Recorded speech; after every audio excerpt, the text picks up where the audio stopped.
जय जगन्नाथ। कदाचित् काळीन्दी तटविन संगीत कर्व मुदाभिरी नारीवदन कमला स्वाद मधुपह रमासु ब्रह्मस्वरपति गणेशाचित पद जगन्नाथ स्वामी नयन पथगामी भवतुमि। लीलाचण्डिवासाय नित्याय परमात्मने बलभद्र सुभद्राभ्यां जगन्नाथाय ते नमः, जगन्नाथाय ते नमः, जगन्नाथाय ते नमः। श्रीकृष्णाय वासुदेवाय हरे परमात्मने प्रणतकेशनाशाय गोविंदाय नमो नमः। मोर अगण दर्शक मानक मु 2025 मसीहा अभिनंदन स्वागत करुच्ची। आ गोटे दिन पर नुआ वर्ष आसीज और 2025 मसीहा आम विदाय दबा। ये चलित वर्ष 2026 मसीहा किभली भाव में आपण राशि मान प्रभाव पकेब से विषय में आज संक्षिप्त आलोचना करवा। आप जानती चलित वर्ष आमर शनि वर्ष सारा मीन रे एवं बृहस्पति जी कि वर्तमान अच्छा मिथुन राशि रे से आसंता जून 1 तारिख दिन कर्कट राशि गमन करेंगे। या व्यतीत राहु से जो बर्तमान अच्छा आपणकर कुंभ राशि रे सी जी मकर राशि को एवं केतु जी बर्तमान अच्छा सिंह राशि रे सी जी कर्कट को। तेणु ये भाव में आप जानती गोटे शनि जो आसवे से रे 2.5 वर्ष एवं बृहस्पति रे 13 मास एवं राहु केतु रे 1.5 वर्ष। ये भाव में आप गोचर फल सब फल प्रदान करेंगे। आम गोटे गोटे राशि पर आलोचना करवा। मेष राशि से बर्तमान शनि द्वादश, बृहस्पति चतुर्थ, राहु एकादश एवं केतु अच्छा पंचम।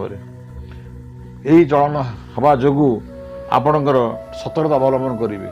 आप जानती अଯଥା वृथा भ्रमण करेंगे एवं आपणकर निज लोक जो मैंने चारिपटे आपणकर सांग साथी बंधु अच्छा से आपणकर कार्य ईशान्वित हो आप विपद में पकई पारती। एणु आपण जेहेतु 7.5 शनि तृतीय पर्यायर पदार्पण कर निश्चित भाव शनि दोष किसी रही आप स्वास्थ्य जत्न ने ना वर्ष सारा आप देहटी खराब रही। मोर कहबार कथा जे आप प्रभु जगन्नाथ को आप स्मरण करूँ पूजा करूँ, किंतु ता सहित जेहेतु आप स्वास्थ्य भल रहा एवं आप दरकार पड़े फौजदारी मकदमार दंडित हो पारती। से दृष्टि प्रतिकार निहाती आवश्यक। या पर देखिए आम वृष राशि शनि रही एकादश एवं बृहस्पति तृतीय एवं राहु दशम एवं केतु चतुर्थ प्रारंभ करेंगे।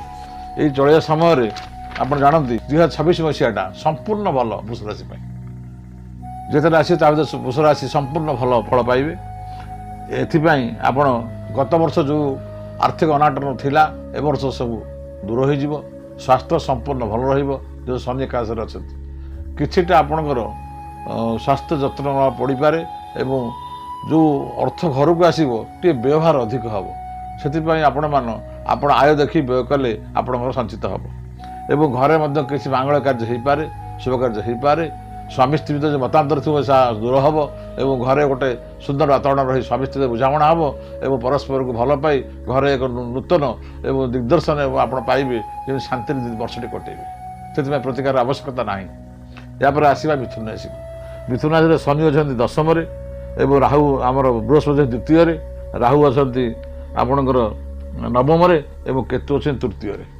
ये जो राशि मान चलन कर कार्य प्रति यही वर्ष मिथुन राशि माने माली मकदर जययुक्त हे। जो कार्य हाथ देवे से आनंद पाइबे।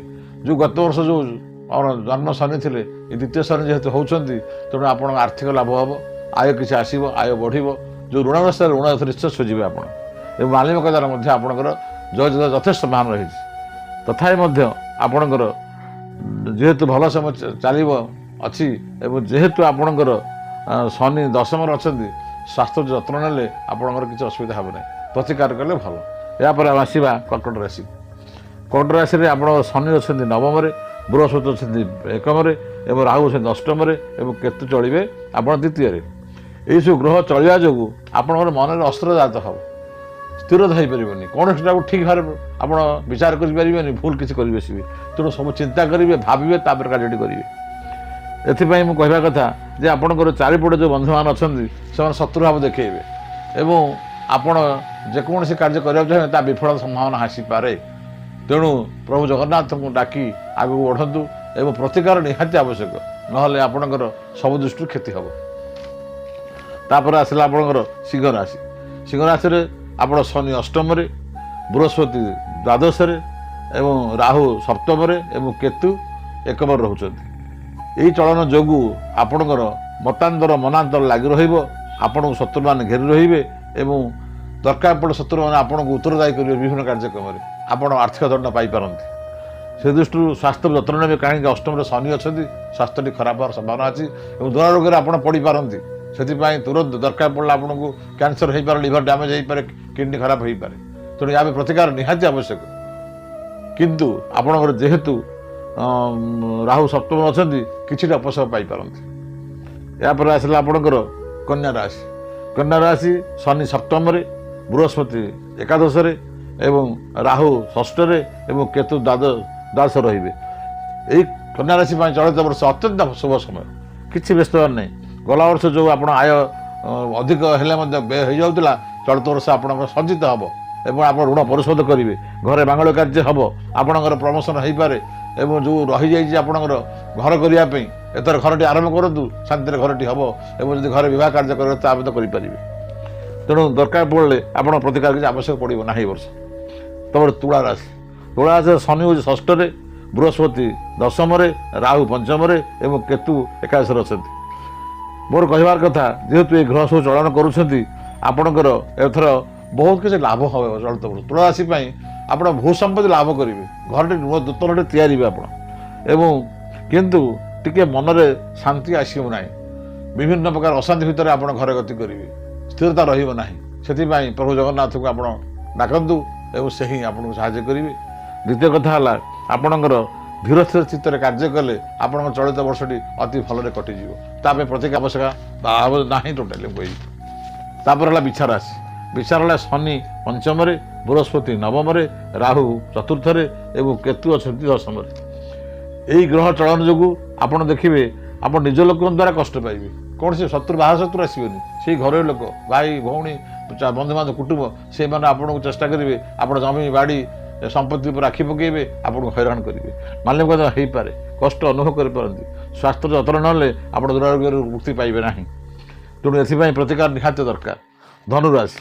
ଧନୁରାଶି ଶନିରେ ଚତୁର୍ଥ ଏବଂ ବୃହସ୍ପତି ଅଷ୍ଟମ, ରାହୁ ତୃତୀୟ ଏବଂ କେତୁ ନବମରେ ଚଳିବେ। ଏହି ଚଳୁଥିବା ଯୋଗୁଁ ଆପଣ ସ୍ୱାସ୍ଥ୍ୟ ଭଲ ରହିବ ନାହିଁ। ତେଣୁ ସ୍ୱାସ୍ଥ୍ୟ ଯତ୍ନ ନ ନେଲେ ଆପଣ ଦୁରାରୋଗ୍ୟରେ ପଡ଼ିପାରନ୍ତି। ସେଥିପାଇଁ ହସ୍ପିଟାଲାଇଜ୍ ହେବାକୁ ପଡ଼ିପାରେ ଏବଂ ବିଦେଶ ଭ୍ରମଣ କଲେ ଆପଣ କିଛି ଲାଭ ହେବ ନାହିଁ, ଆପଣଙ୍କର ଶାନ୍ତି ମିଳିବ ନାହିଁ। ତେଣୁ ପ୍ରଭୁ ଜଗନ୍ନାଥଙ୍କୁ ଡାକି ଆପଣ ଆଗକୁ ବଢ଼ନ୍ତୁ। ଏଥିପାଇଁ ପ୍ରତିକାର ନିହାତି ଆବଶ୍ୟକ। ମକର ରାଶି ଏବଂ ଶନି ତୃତୀୟରେ, ବୃହସ୍ପତି ସପ୍ତମରେ, ରାହୁ ଦ୍ୱିତୀୟରେ ଏବଂ କେତୁ ଅଷ୍ଟମରେ ଚଳିବେ। ଏହି ବର୍ଷ ଆପଣଙ୍କର ଯେହେତୁ ଶନି ଆପଣଙ୍କର ତୃତୀୟ ଏବଂ ବୃହସ୍ପତି ସପ୍ତମ ଚଳୁଛନ୍ତି, ମକର ରାଶି ପାଇଁ ଅତ୍ୟନ୍ତ ଭଲ, କିଛି ବ୍ୟସ୍ତ ହେବେ ନାହିଁ। ଯେଉଁ କଷ୍ଟ ଦୁଃଖ ପାଇଛନ୍ତି ଏ ସବୁ ହରିଯିବ। ଘରକୁ ଅଟୋମେଟିକାଲି ଆପଣଙ୍କର ଧନର ଉତ୍ସବ ଆସିବ ଏବଂ ଆପଣ ଚିନ୍ତା କରି ବନ୍ଧୁ ବଢ଼ିବେ, ବନ୍ଧୁବାନ୍ଧବ ଆପଣଙ୍କ ପାଖକୁ ଆସିବେ, ବିଦେଶ ଯାତ୍ରା ଆପଣ କରିପାରିବେ, ଶାନ୍ତିରେ ଦିନଟି କଟେଇ ପାରିବେ। ପ୍ରତିକାର ଆବଶ୍ୟକ ନାହିଁ। ଏବଂ ତାପରେ କୁମ୍ଭ ରାଶି। କୁମ୍ଭ ରାଶିରେ ଶନି ଦ୍ୱିତୀୟରେ, ବୃହସ୍ପତି ଷଷ୍ଠରେ ଏବଂ ରାହୁ ଦଶମରେ ଏବଂ କେତୁ ସପ୍ତମରେ ରହୁଛନ୍ତି। ଏହିସବୁ ରହିବା ଦ୍ୱାରା ଆପଣଙ୍କର ମନେ ରଖନ୍ତୁ ସ୍ୱାସ୍ଥ୍ୟ ପ୍ରତି ବିପଦ ରହିଛି। ତେଣୁ ସ୍ୱାସ୍ଥ୍ୟକୁ ଦେଖିବେ। ଆପଣଙ୍କର ମାନସିକ ଅଶାନ୍ତି ରହିବ, ବ୍ଲଡ଼ ପ୍ରେସର ହୋଇପାରେ, ବ୍ରେନ୍ ଡ୍ୟାମେଜ୍ ହୋଇପାରେ। ତେଣୁ ସଦାବେଳେ ଆପଣଙ୍କର ହସ୍ପିଟାଲକୁ ଯାଇ ଚେକ୍ କରିକି ମେଡ଼ିସିନ ଖାଆନ୍ତୁ, ନଚେତ୍ ଆପଣ କେଉଁଠି ପଡ଼ିବେ। ପଡ଼ିଲା ମାନେ ହସ୍ପିଟାଲ ଆପଣ ବାଥରେ ପଡ଼ିପାରନ୍ତି, ସକାଳୁ ସକାଳୁ ଉଠିଲା ବେଳେ ମୁଣ୍ଡ ବୁଲେଇପାରେ। ତେଣୁ ତାକୁ ଏ ବର୍ଷଟି ଜଗିବେ। ଦ୍ୱିତୀୟ କଥା ହେଲା, ଯେହେତୁ ଆପଣଙ୍କର ଅନ୍ୟାନ୍ୟ ଗ୍ରହ ସବୁ ଟିକେ ଭଲ ଥୋଇଛି, ସେଥିପାଇଁ ମଧ୍ୟ ଆପଣଙ୍କର କିଛିଟା ଉପଶମ ମିଳିବ। କିନ୍ତୁ ଯେହେତୁ ସାଢ଼େ ସାତ ଶନି ଆପଣ ତୃତୀୟ ପର୍ଯ୍ୟାୟ ରହିଛନ୍ତି, ସେଥିପାଇଁ ଆପଣଙ୍କୁ ଶନି କଷ୍ଟ ଦେବ। ସମ୍ପୂର୍ଣ୍ଣ ଆପଣ ଭଲ କହିପାରିବେ ନାହିଁ, ପ୍ରତିକାର ଆବଶ୍ୟକ ରହିଛି। ତାପରେ ମୀନ ରାଶି। ମୀନ ରାଶି ପାଇଁ ଆପଣଙ୍କର ଶନି ରହିଲେ ପ୍ରଥମରେ ଏବଂ ରାହୁ ରହିଲେ ଦ୍ୱାଦଶରେ ଏବଂ ବୃହସ୍ପତି ରହିଲେ ପଞ୍ଚମରେ ଏବଂ କେତୁ ରହିଲେ ଷଷ୍ଠରେ। ଆପଣ ଜାଣନ୍ତି ଯେହେତୁ ଆପଣଙ୍କର ରହିଛନ୍ତି ଲଗ୍ନରେ ଆପଣଙ୍କର ଶନି, ସ୍ୱାସ୍ଥ୍ୟ ନିଶ୍ଚିତ ଖରାପ ହେବ। ଆପଣ ବିପଦ ଅଛି, ଆପଣ ମୃତ୍ୟୁବତ ପୀଡ଼ା ପାଇବେ, ହସ୍ପିଟାଲାଇଜ୍ ହେବେ, କଷ୍ଟ ପାଇବେ, ଆପଣଙ୍କ ହାର୍ଟ ଆଟାକ୍ ହୋଇପାରେ, ଆପଣଙ୍କର କିଡ଼ନୀ ଡ୍ୟାମେଜ୍ ହୋଇପାରେ। ତେଣୁ ମୁଁ ଆଗରୁ କହି ରଖୁଛି ସ୍ୱାସ୍ଥ୍ୟ ଯତ୍ନ ନ ନେଲେ ଆପଣ ନିଶ୍ଚୟ କଷ୍ଟ ହେବ, ପ୍ରତିକାର ନିହାତି ଆବଶ୍ୟକ। କିନ୍ତୁ ଆପଣ ଯେହେତୁ ପଞ୍ଚମରେ ଆପଣ ବୃହସ୍ପତି ଅଛି, ଆପଣ ଧନ ସମ୍ପତ୍ତିର ଆୟ ଉତ୍ସ ବଢ଼ିବ, ଆୟ ବଢ଼ିବ, ବିଭିନ୍ନ ବ୍ୟବସାୟ ଚାକିରି ଅନ୍ୟାନ୍ୟ ଏବେରୁ ଆମର ଅର୍ଥ ଆସିବ, ଅର୍ଥ ଆସିଲେ ମଧ୍ୟ ଅର୍ଥ ଖର୍ଚ୍ଚ ହୋଇଯିବ। ତେଣୁ ଯାହା ଆୟ ସେଥିରେ ମେଡ଼ିସିନରେ ପଳେଇଯିବ। ତେଣୁ ଆପଣ ପ୍ରଭୁ ଜଗନ୍ନାଥଙ୍କୁ ଡାକନ୍ତୁ, ସେ ହିଁ ଉଦ୍ଧାର କରିବେ, ପ୍ରତିକାର ନିହାତି ଆବଶ୍ୟକ। ମୁଁ ଏତିକି କହିପାରେ ଯେ ବର୍ତ୍ତମାନ ଆପଣ ଜାଣନ୍ତି ଯେ ଆଜିର ଏଇ ଯେଉଁ ପ୍ରତିକାର ପାଇଁ ଆପଣ ଯୋଗାଯୋଗ କରିବେ, ମୋର ଫୋନ୍ ନମ୍ବର ମୁଁ ଦେଇଦେବି 8637224980 8637224980। ଏଇଥିରେ ଆପଣ ଯେ ଯୋଗାଯୋଗ କରିପାରନ୍ତି, ମୁଁ ଆପଣଙ୍କୁ ନିଶ୍ଚିତ ଭାବେ ପ୍ରତିକାର ବିଷୟରେ କହିଦେଇପାରିବି।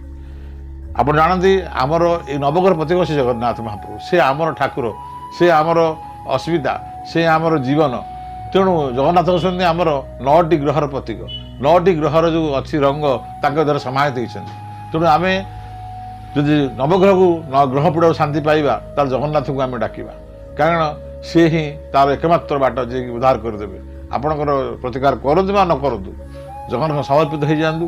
କାରଣ ଆପଣ ଜାଣନ୍ତି ଆପଣ ଯେତେ ଯାହା କରନ୍ତୁ ପଛେ, ଯେତେ ଦେବାଦେବୀ ପୂଜା କରନ୍ତୁ, ସେହି ପରମବ୍ରହ୍ମ ନାରାୟଣ ଜଗନ୍ନାଥ ଯାହା ପାଖରେ ଅଛନ୍ତି, ସେ ହିଁ ମୁକ୍ତିଦାତା। ଏବଂ 2026 ମସିହାରେ ସେ ନିଶ୍ଚିତ ଭାବରେ ଆପଣଙ୍କୁ ସହଯୋଗ କରିବେ। ଆପଣ ଜାଣନ୍ତି ସେ ଅନ୍ତର୍ଯାମୀ, ସେ ଚିନ୍ତାକୁ ହରଣ କରିଦେବେ, ଦୁଃଖକୁ ହରଣ କରିଦେବେ।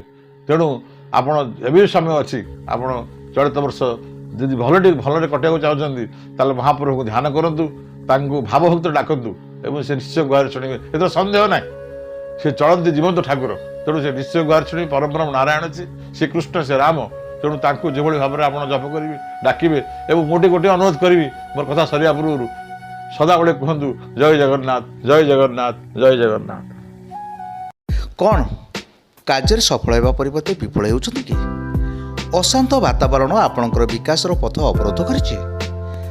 ଭଲ କଲେ ମଧ୍ୟ ନିନ୍ଦା ଅପବାଦ ପିଛା ଛାଡ଼ୁନି। ବିବାହ ବୟସ ଗଡ଼ିଯାଉଛି, ଉତ୍ତମ ପାତ୍ରପାତ୍ରୀ ମିଳୁନାହାନ୍ତି। ଆପଣଙ୍କ ଆଗତ ଭବିଷ୍ୟତ ସମ୍ପର୍କରେ ଜାଣିବାକୁ ଚାହୁଁଛନ୍ତି କି? ସମସ୍ତ ସମସ୍ୟାର ସମାଧାନ ପାଇଁ ଯୋଗାଯୋଗ କରନ୍ତୁ ଜାତକ ବିଶାରଦ ଓ ବିବାହ ମେଳକ ବିଚାରକ ଜ୍ୟୋତିର୍ବିଦ ଆଡଭୋକେଟ୍ ଭାରତ ଭୂଷଣ ଜଗଦେବଙ୍କୁ।